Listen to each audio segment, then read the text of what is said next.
So hey YouTube, welcome back to another of my videos. Today what we're going to be doing is I'm going to be showing you guys some of the tips that I use while shopping for games online for my collection. I'm just going to preface this video by saying I don't really have a method to game collecting at all. I just kind of go onto sites and kind of look at what there is. I have a rough list of games that I know that I want, but mostly it's I go in, see what's there, and see what I come out with. But without further ado, we're just going to get into this. I'm very excited. I will not be buying anything in this video, but I am thinking about doing like some videos where I like try and get good deals online and that sort of a thing. So, but anyway, let's get right into things and I'll just show you guys some of the websites I use while game collecting and some of the methods I use on those sites. So here we are on my desktop. Of course I'm using Google Chrome because if you use any other browser, like what are you doing? So the first website that I use quite frequently when game collecting, I'd say it's my most used website for game collecting, and that is ebay.co.uk, and this is it. I'm signed in. You can see some of the stuff that I've been looking at. My most recent ones being a couple games that a lot of DS games and GameCube stuff, PSP, like a whole bunch of stuff that I've been recently looking at. A Stardew Valley board game, because why not? I do watch a lot of items, so anything I have like an interest in that I might buy, I do put onto my watch list. But usually what I do to find items for my watch list is I either start off by typing in things that I'm looking for. For example, I want to collect some of the Pokemon games, which I should have got into that way earlier, but here we are. So if I want to look for the Pokemon DS games, I would just type Pokemon DS, then go lowest to highest and see what there is. So as you can see, we got a box only. We got a very, very fake Pokemon Pearl. Oh god, that's a bad fake. What's the description? Are they trying to pass this off as real? Selling a ton of my old Nintendo games. This cartridge only for Pokemon Pearl. Works fine. Has no save on it. Another thing I like to do is go into sellers' profiles because sometimes they have all their stuff listed. Oh, we've got a very nice Zelda game case. I used to have a Yoshi one of these, like back in the day, that I got from GameStop. And then we've got Splatoon on the Wii U.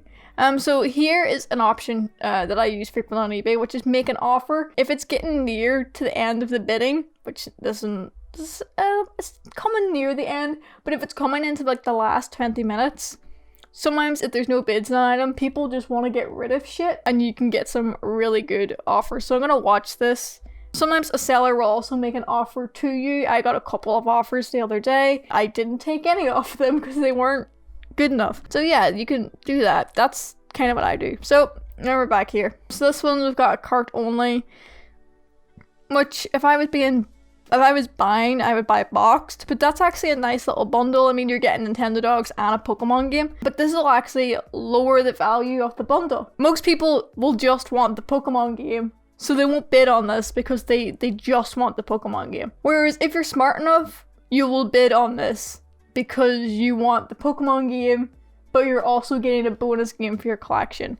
But I don't collect DS games unboxed. Let's see, we've got one of the Mystery Dungeon games. Always check a cartridge and see if it looks real. Very, very few PAL games are faked. Mostly if it's a fake copy, it'll be using the American ESRB label.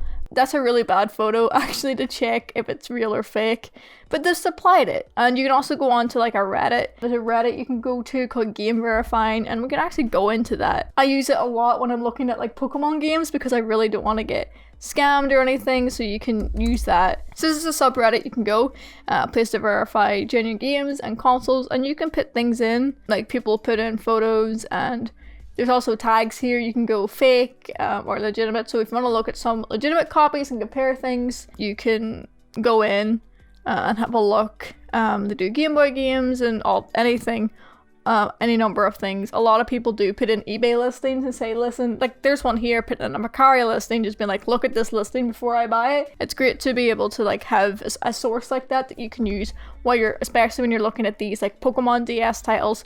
Although I don't think Mystery Dungeon is faked all that much. Another resource that I use when game collecting, say if I was going to bid on this and I was like, oh, I don't know what to put for my max bid, I would go into price charting. I always go to call it game charting, but price charting. It's better for American releases. I'm not gonna lie, it's not great in the PAL side. Pokemon Mystery Dungeon, what one is it? Blue. And we go PAL. We can see how much it is loose, how much it is complete, and how much it is new. So we can kind of see the trend of the prices, and you can kind of just compare and see what your max bid should be on certain items. So they're all things that I use. So you see, I just stopped my recording software and changed it to my currency. I can see that I shouldn't really bid more than about £9. Another thing that you can do on eBay, if you're not really sure what you want to go in for and what you're not really sure what you're looking for at that time, a good one is just to go video games, and this is how you can get some really nice deals. I've got Rayman through doing this and that sort of a thing. So you can go ending soonest. Look, there's an original Xbox bundle, 5 seconds left. You can put a sniper bid into that and you've just got like 5 games. And you can kind of just look at these, we put in a couple. Look, this is a lot of 19 games for the Amiga. You can kind of just put a sniper bid on some of these items. Like this is a good PlayStation 3 bundle. It's got some of the big titles like Little Big Planet, the Uncharted, and like the thing is, you get a bundle, you can sell off some of the doubles. I don't really like doing that. I prefer to just buy what I don't have. There's loose games in this bundle though, and I don't buy bundles of loose games because they're a pain in the ass.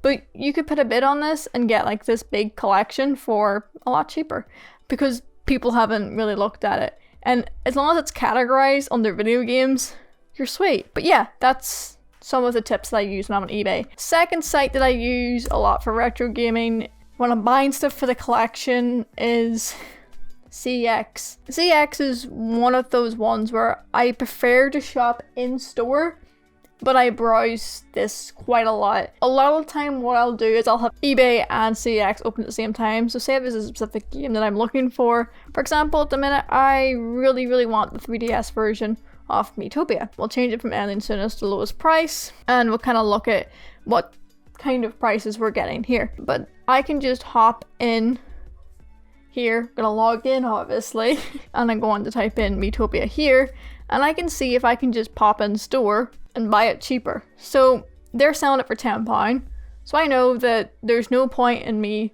bidding more than £10 on the item because I can just buy it for £10 in CX. And the best thing about CX is obviously my postcode's in here. It's blurred out, you can't see it, but obviously my postcode's in here and it will tell me if I can go and click and collect it the next time that I'm in that area. But yeah, I think that is all of the websites that I use for game collecting. I tried to kind of share my tips with you. As you can see, the way I kind of game collect online is very random. And that's actually how it is in real life as well. I usually just walk into a shop and just see what they have and buy what I like. And that's kind of my approach on sites like this as well. But yeah, I hope you guys did enjoy this video and it was fun to kind of shop with me, I guess, even though I didn't buy anything. Thank you guys so much for watching this video. If you did enjoy it, please give a big thumbs up and also subscribe for love. Hopefully, I will see you guys in the next video.